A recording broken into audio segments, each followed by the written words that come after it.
4. You will hear part of a lecture on organic farming. First, you have some time to look at questions 31 to 40.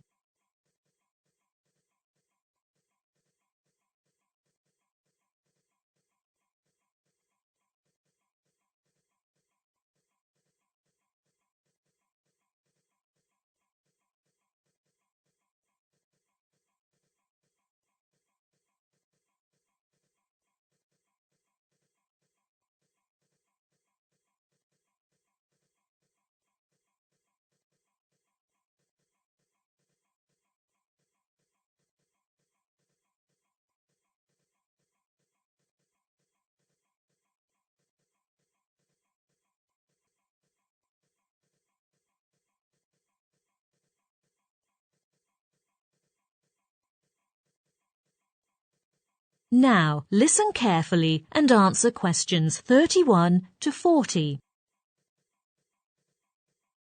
Hi everyone. What I'm going to talk about today is organic farming. Let's first look at what organic farming is.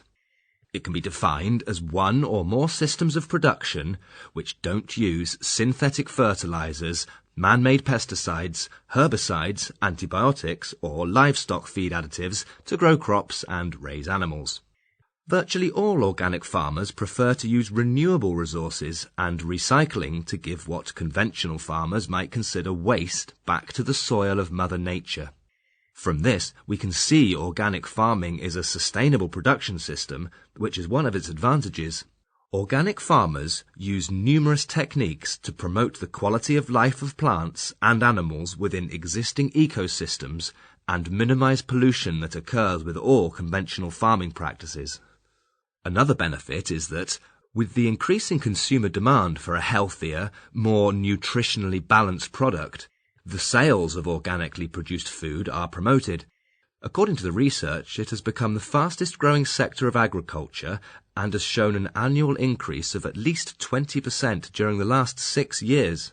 What's more, both chemical fertilizers and synthetic pesticides consume non-renewable resources such as oil and coal, but the development of organic farming can lower the demand for these fertilizers and pesticides, so it is conducive to the conservation of essential energy. At the same time, it also can reduce industrial pollution caused by the production of these chemical substances. Organic farming differs greatly from the traditional one in a number of ways. Let's discuss it from the perspective of agricultural biodiversity, firstly. For instance, earthworms are an important indicator of soil fertility.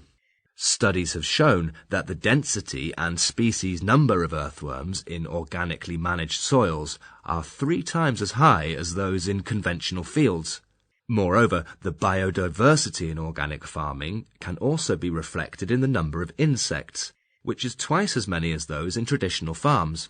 This might be highly related to the fact that organic vegetables are grown without any human-made pesticides, making these vegetables more likely to be damaged. The other main difference between organic and traditional farming lies in crop yields, one of the biggest concerns of organic farmers. Organic farms, though possibly well adapted for certain local environments, produce less food per unit of land. For example, organic vegetables like tomatoes and potatoes yielded are 40% less than conventional ones. In addition, research has also found the number of weeds produced in winter is about 90% at present, which has decreased by 10% than before. However, lower crop yields in organic farming are still inevitable at the moment. Anyway, organic farming is a new direction for agricultural development. These days, a variety of organic products are cultivated not only for humans but also for animals. For example, organic grass. It is commonly used in organic farms to feed cows. Because of the non-use of synthetic fertilizers or pesticides, it can protect cows from diseases brought by large-scale breeding, thus ensuring the quality of raw milk. But an interesting phenomenon is that its production has remained constant these years, which is quite unique compared with other types of crops.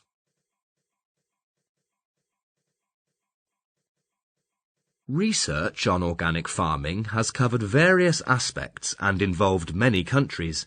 According to one study, organic farming was proposed in India in the early 1960s when it was faced with acute shortages of food grains due to the ever-increasing population and natural disasters.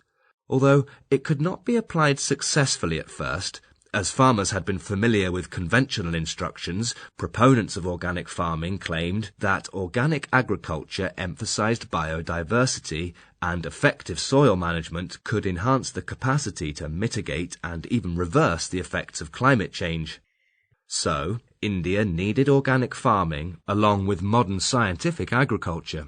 The study shows that in 2016, India became the country with the largest number of organic products, and the production of crops kept growing year on year.